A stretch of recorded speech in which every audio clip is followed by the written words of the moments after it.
बिस्मिल्लाहिर्रहमानिर्रहीम। अस्सलाम वालेकुम। कैसे हैं आप सब? उम्मीद है कि आप सब खैरियत से होंगे। बेटा, हमने अपना सबक नंबर 2 जो कि उर्दू की किताब जहाने उर्दू में से पढ़ा है। हमने सबक नंबर 2 पढ़ा है आदिल इनको कहते हैं। आदिल का मतलब अदल करने वाला यानी इंसाफ करने वाला। इस सबक में हमने पढ़ा था कि किस तरह नबी करीम सल्लल्लाहु अलैहि वसल्लम ने इंसाफ को बहुत दर्जा दिया है और बहुत से ऐसे मकामात थे जहाँ पे आपने अदल की नई बुनियादें रख दी थी। सफ़ा नंबर 12 और 13 पर इसकी पढ़ाई मौजूद थी, जिसमें नबी करीम सल्लल्लाहु अलैहि वसल्लम ने अदल की बहुत से ऐसे वाक़यात हैं जो कि इस सबक से जुड़े हुए हैं।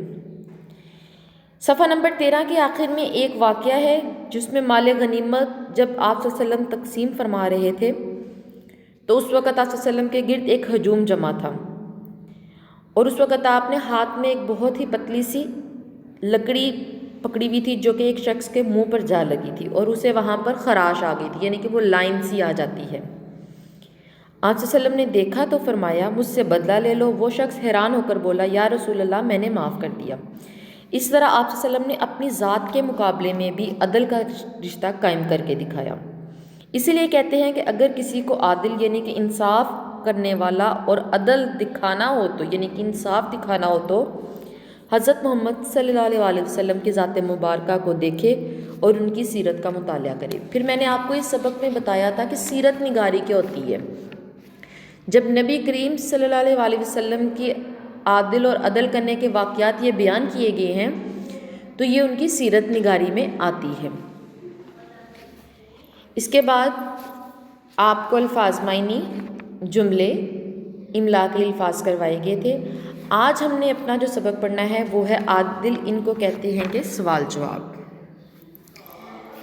सबसे पहले जो है वो हमारे पास सवाल जवाब है। नंबर 1, आपके पास स्क्रीन पर जो पेज मौजूद होगा उसमें सिर्फ जवाब लिखे हुए हैं। सवालात आप किताब सफ़ा नंबर 14 पर देख सकते हो। इस काम को आपने अपनी कॉपी पर भी लिखना है और याद भी करना है। सवाल नंबर 1, सबक का उन्वान और मतन किस अज़ीम शख्सियत से मुतल्लिक है? जवाब है, सबक का उन्वान और मतन हज़रत मोहम्मद सल्लल्लाहु अलैहि वसल्लम के बारे में है। सवाल नंबर 2, हजूर सल्लल्लाहु अलैहि वसल्लम ने ताइफ के मुहासरे में मदद देने वाले रईस की तरफदारी क्यों ना की? जवाब है, हजूर सल्लल्लाहु अलैहि वसल्लम ने ताइफ के मुहासरे में मदद देने वाले रईस की तरफदारी इसलिए ना की क्योंकि उसके ख़िलाफ़ शिकायत आई मुगीरा बिन शोबा सक़फ़ी की फुप्पी को ज़बरदस्ती रखने और बनु सलीम के चश्मे पर कब्ज़ा था। जवाब नंबर 3, मुजाहिद अब्दुल्ला रज़ियल्लाहु तआला अन्हा बिन सुहेल के कत्ल पर आप सल्लल्लाहु अलैहि वसल्लम ने यहूदियों से क्यों ना पूछा? जवाब है, मुजाहिद अब्दुल्ला बिन सुहेल रज़ियल्लाहु तआला अन्हा के कत्ल पर आप सल्लल्लाहु अलैहि वसल्लम ने यहूदियों से इसलिए पूछना मुनासिब न समझा कि मुजाहिद अब्दुल्ला रज़ियल्लाहु तआला अन्हा के चचा ज़ाद ने कत्ल अपनी आँखों से नहीं देखा था, इसलिए कोई सबूत नहीं था, उसने अपनी आँखों से नहीं देखा था, सिर्फ मन घड़त बातें थी, इसलिए आप सल्लल्लाहु ने जो है पूछना मुनासिब यहूदियों से ना समझा। सवाल नंबर 4 है, हजूर सल्लल्लाहु अलैहि वसल्लम ने बनु सलबा के अफराद पर कत्ल का बदला क्यों जारी ना किया? जैसा कि मैंने आपको पढ़ाई के वक्त भी एक वाक़या सुनाया था बनु सलबा के कबीले का, जिसमें आप सल्लल्लाहु अलैहि वसल्लम ने अदल की नई बुनियाद रखी थी और उसमें बताया था कि बाप का बदला बेटे से नहीं लिया जा सकता, जिसका कसूर होगा सिर्फ उसी से बदला लिया जाएगा। तो यही जवाब है सवाल नंबर 4 का। हजूर सल्लल्लाहु अलैहि वसल्लम ने बनु सलबा के अफराद पर कत्ल का बदला इसलिए जारी ना किया क्योंकि आप सल्लल्लाहु अलैहि वसल्लम ने फरमाया, बाप का बदला बेटे से नहीं लिया जा सकता। इसके साथ ही सवाल नंबर 5 है, आप सल्लल्लाहु अलैहि वसल्लम ने अल-नफ्स बिल-नफ्स का हवाला क्यों दिया?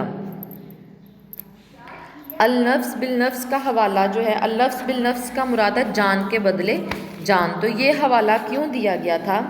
اس کا جواب ہے آپ صلی اللہ علیہ وآلہ وسلم نے اللفظ باللفظ کا حوالہ یہودیوں کے ایک مقدمے ان کی کتاب تورات سے دیا، اور اس کی ضرورت اس لیے پیش آئی کہ بنو قریظہ اور بنو نذیر کے قبائل میں عجیب روایت تھی۔ اگر کوئی بنو قریظہ کا بندہ بنو نذیر کے بندے کو قتل کرتا تو خون کا بدلہ خون ہوتا، لیکن اگر بنو نذیر کا کوئی فرد بنو قریظہ کے کسی شخص کو قتل کر دیتا تو بنو نذیر چھہاروں سے لدے ایک اونٹ کو خون کے بدلے کے طور پر دیتے تھے۔ یہی بات ہے کہ آپ نے النفس بالنفس کا حوالہ کیوں دیا تھا کہ خون کے بدلے خون کا۔ اب ان سوالوں کو آپ نے جوابات کو آپ نے یاد کرنا ہے اور اپنی کاپی پہ لکھنا ہے، اور اپنی کتاب میں سے اپنی پڑھائی میں سے کوئی ایک لائن جو ہے وہ خوش خطی کے طور پر اپنی کاپی پر لکھ لیجئے گا اس چیپٹر کے اینڈ پر۔ یہ کام ضروری نہیں کہ آج آپ ہی کریں، آج ہی کریں آپ اس کو کل بھی کر سکتے ہو، ٹھیک ہے؟ اپنا بہت زیادہ خیال رکھیے گا۔ اللہ حافظ۔